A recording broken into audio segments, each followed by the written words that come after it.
একই বৃন্তে দুটি কুসুম হিন্দু মুসলমান, তবুও কেন রাজনীতি আর ধর্ম নিয়ে এত মারামারি? মানুষের জীবনের নেই কোনো দাম। নমস্কার বন্ধুরা, আমার ইউটিউব চ্যানেল রোস্টেড লাইফে আপনাদেরকে স্বাগত। ভিডিওটা আজকে আমি লাইকের কথা বলবো না, জাস্ট শেষ পর্যন্ত দেখুন। আমি একটা অভিযানের কথা বলবো, প্লিজ যদি ভালো লাগে তো ওইটাকে শেয়ার করুন আর ওই অভিযানটা পালন করুন। আর যদি ইচ্ছা হয় চ্যানেলটাকে সাবস্ক্রাইব করুন। চলুন শুরু করা যাক। তো আজকে আমি কোনো রাজনীতি রোস্টিং বা কোনো নেতা মন্ত্রী রোস্টিং নিয়ে কথা বলবো না, বা কাউকে রোস্ট করতে চাইবো না বা চাইছি না। আমার আজকের ভিডিওটা একটা আলাদা টপিক নিয়ে। ব্যাপারটা হচ্ছে কি, কালকে 22শে জানুয়ারি ভারতের একটা বিশেষ দিন। সেটা ধর্ম হিসাবে আপনি হিন্দু ধর্মের বলতে পারেন, কিন্তু আমি ভারতবাসী হিসাবে ভারতের একজন নাগরিক হিসাবে মনে করি একটা দিন পালন করা হবে। সেটা হচ্ছে অযোধ্যার রাম মন্দিরের প্রাণ প্রতিষ্ঠার উৎসব। তো সেই উৎসবের দিন আমাদের সিএম একটা ঘোষণা করেছেন, দেখে নিন। আমি জেলাগুলোকে বলবো, প্রত্যেকটা জেলায় ব্লকে ব্লকে সেদিন 22শে জানুয়ারি বেলা 3টে সম্প্রীতি মিছিল হবে সবাইকে নিয়ে। তো আমি বলতে চাইছি, এই যে সম্প্রীতি মিছিল, এটা কি দরকার? আমি বাঙালি হিসাবে মনে করি আমাদের বাংলা, আজ পর্যন্ত ভারতবর্ষে যতগুলো রাজ্য আছে, আমি মনে করি সম্প্রীতি সংহতি যেটাই বলুন না কেন, এখনও পর্যন্ত বাংলাতেই সবচেয়ে বেশি। এটা আমি মনে করি। আপনাদের কি মতামত আপনারা জানাবেন, তবে আমার এটা মনে হয়। তবে হ্যাঁ, সেটা হয়তো অনেকটা কমে গেছে, আগের তুলনায় কমে গেছে। আজ থেকে 10-12 বছর আগে আপনি পিছিয়ে যান, আমি নিজের অভিজ্ঞতা থেকে বলছি।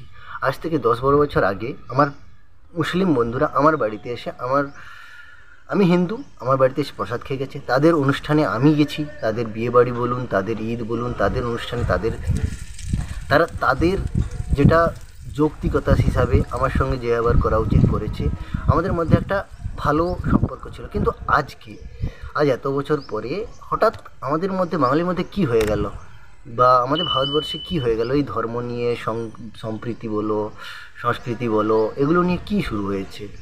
আজকে এই যে মিছিলটা চলছে, এই মিছিলটা কালকে করার কি দরকার ছিল?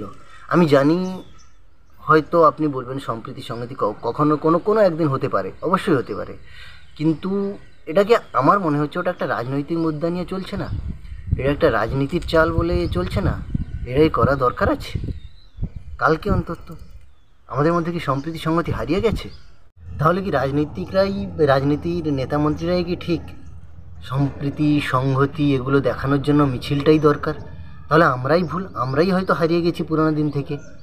আমরাই হয়তো এমন করছি যাতে আমাদের মধ্যে সেটা জাগানোর জন্য একটা মিছিল করতে হচ্ছে, সম্প্রীতি সংহতি দেখানো হচ্ছে।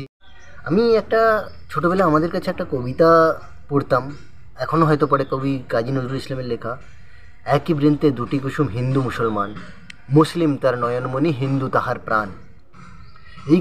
এই কবিতাটার আভ্যন্তরীণ অর্থটা আমাদেরকে পড়ানো হতো। আমি জানি না এখন পড়ানো হয় কিনা, বা এর আভ্যন্তরীণ অর্থটা আলাদাভাবে পড়ানো হচ্ছে কিনা, বা কোথায় কীভাবে পড়ানো হচ্ছে, যে আজকে সম্প্রীতি সংহতির জন্য আমাদের মিছিল দরকার হচ্ছে, আমাদেরকে লোক দেখানো দরকার হচ্ছে। কেন? তাহলে কি আমাদের সংহতি সম্প্রীতির পাঠটা যেটা ছোটোবেলায় পড়ানো হয়েছিল, সেটা কি আমরা ভুলে গেছি না হারিয়ে ফেলেছি? যার জন্য আজকে লোক দেখানো মিছিল করে বলতে হচ্ছে যে আমাদের মধ্যে সম্প্রীতি সংহতি আছে। কেন দেখাতে হচ্ছে? কেন? কিসের জন্য? আপনাদের কাছে যদি কিছু উত্তর থাকে তাহলে প্লিজ আমাকে কমেন্টে জানাবেন। তো সম্প্রীতি মিছিল হচ্ছে, সংহতি মিছিল হচ্ছে, হোক, ভালো কথা। কেউ রাজনীতি করছে, ভালো কথা। আমরা তো মানুষ, আমরা কি চাইবো কোনো কিছু ক্ষতি হোক কারুর? আমরা মানুষের ক্ষতি তো করতে চাই না। আমরা সেই হিসাবে সবাই একসাথে যেভাবে ছিলাম সেভাবে থাকতে তো পারি। তো এই নিয়ে আমাদের বিরোধী বলুন, যাই বলুন, আরেক রাজনীতি নেতার বক্তব্যটা ব্লকে সম্প্রীতি মিছিলের নামে যাতে সেই দিন রামনবমীর মতো গোটা রাজ্যের কোথাও কোথাও অশান্তি এবং মানুষের জীবন থেকে শুরু করে ধনসম্পত্তির ক্ষতি হয়। কেন রাজনীতি নিয়ে এতটাই এরা উন্মাদ, এতটাই এরা পাগল? এদের কাছে মানুষের জীবন, মানুষের সম্পত্তি, মানুষের অর্জিত উপার্জন, মানুষের শান্তিটা কি একটুও চোখে পড়ে না? চোখে ভালো লাগে না। এরা এই ধরনের বিভিন্ন ধরনের মতামত দেয়, এই ধরনের কথাবার্তা বলে কেন? রাজনীতিটা কি এতটাই নিচ স্তরে চলে গেছে যে যেখানে মানুষের জীবন মূল্যহীন, যেখানে মানুষের সম্পত্তি, মানুষের অর্জিত সব কিছুই মূল্যহীন? কেন এই ধরনের বয়ানবাজি চলবে? যেখানে এই ধরনের কথাবার্তা, অশান্তি, কেন মানুষকে উদ্বুদ্ধ করা হচ্ছে কোনো কিছু খারাপ কিছু করার জন্য? কেন এদের বক্তব্য এইরকম হচ্ছে?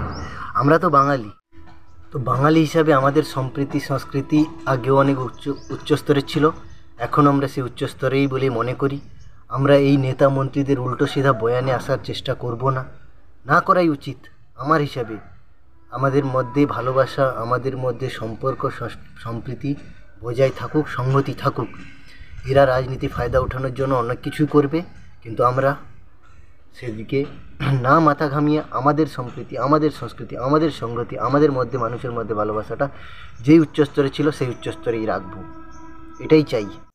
আপনি যদি হিন্দু হন তাহলে অবশ্যই যেই ধর্ম মানেন তাহলে ভগবান, আপনি যদি মুসলমান হন, আপনি যদি ধর্ম মানেন আপনার ধর্মকে তাহলে হলো আল্লাহ, যদি খ্রিস্টান হন তাহলে আপনার ধর্ম হিসাবে গড।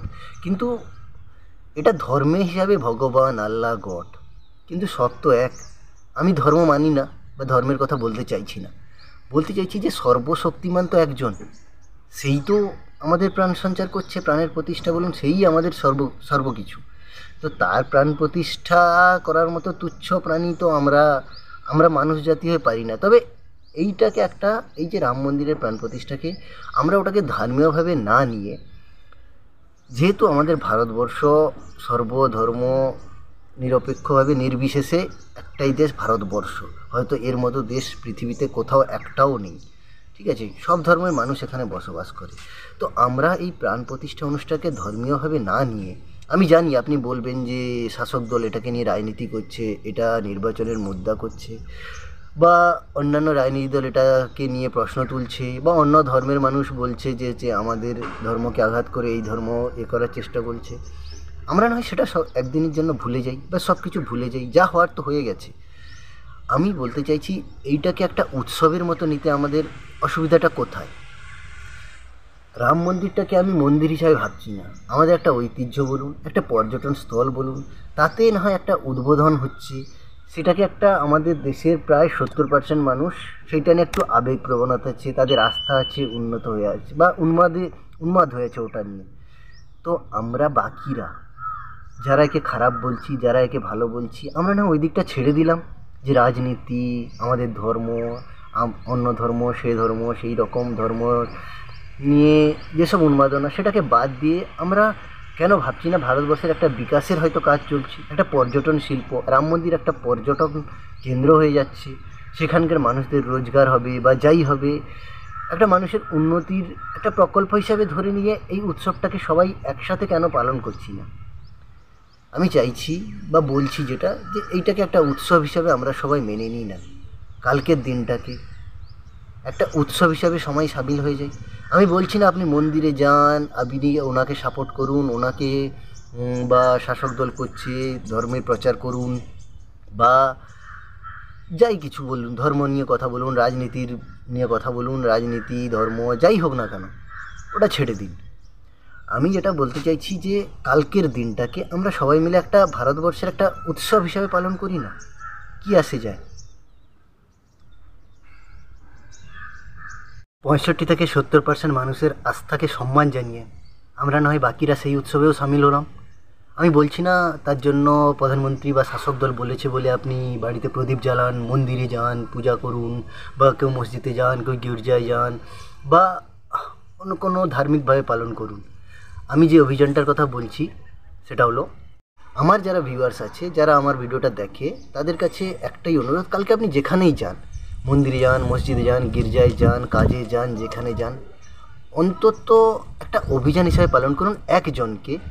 অন্তত একজনকে যে আপনার কাছে সামনে দেখা যাবে, দুঃখী হোক বা কষ্টে আছে হোক, বা ভিখারি হোক, বা যেই হোক, বা নির্ভুল কেউ হোক, তাকে আপনার তরফ থেকে যেটা সাহায্য করা যায়, যেটা 1 টাকা থাকলে 1 টাকা খাওয়ানো যায় খাইয়ে, বা তাকে কিছু কাপড়, জামা কাপড় দেওয়া যায় দিয়ে, বা কারোর বই দরকার বই দিয়ে, যে কোনোভাবে একটা কিছু দিয়ে একজনকে কালকের দিনটা সাহায্য করুন। এই উৎসবের হিসাবে আমি এই উৎসবের দিনে একটা ভারতবর্ষের উৎসব হিসাবে আমি চাইছি একটা অভিযান হোক আমাদের স্পেশালি বাংলায়। আর বাংলা থেকে বাইরে যাবে কিনা আমি বলতে পারছি না, শুধু আমি চাইছি একটা অভিযান হোক। আর আপনারা সেই অভিযানের ফটো বলুন, যাই বলুন, কমেন্ট করুন, শেয়ার করুন, সোশ্যাল মিডিয়াতে যাই করুন করুন, আমি এটা চাই। আমি জানি আমার ভিডিও খুব বেশি দেখে না বা ভালোও লাগে না, না লাগুক, লাইক করতে হবে না, কিছু করতে হবে না, শুধু চাই শেয়ার করুন। এই একটা অভিযান কালকের দিনটা চালন করুন। কারণ দেখুন, এই দিনটাকে সরকার কোনো না কোনো একটা প্রতিষ্ঠা দিবস হিসাবে ঘোষণা করবে। এই প্রতিষ্ঠা দিবসটা প্রতি বছর আসবে, আর সেই দিনে আপনার একবার হলেও মনে পড়বে যে এই প্রতিষ্ঠা দিবসে আমি জানি আপনি অনেক ভালো কাজ করেন বা কেউ করেন না বা কেউ করেনি আজ পর্যন্ত, কিন্তু মনে হবে যে আমি হয়তো আমার নিজের সাধ্য মতো, নিজের চেষ্টা মতো একটা ভালো কাজ সেদিন আমি করেছি। ওই দিনটা আপনার কাছে একটা স্মরণীয় হয়ে থাকবে। আমি চাইছি এই অভিযানটাকে পালন করুন আর এই ভিডিওটাকে শেয়ার করুন, জাস্ট এই অভিযানটাকে চালু করার জন্য, এই অভিযানটাকে পালন করার জন্য কালকের দিনে। জয় হিন্দ।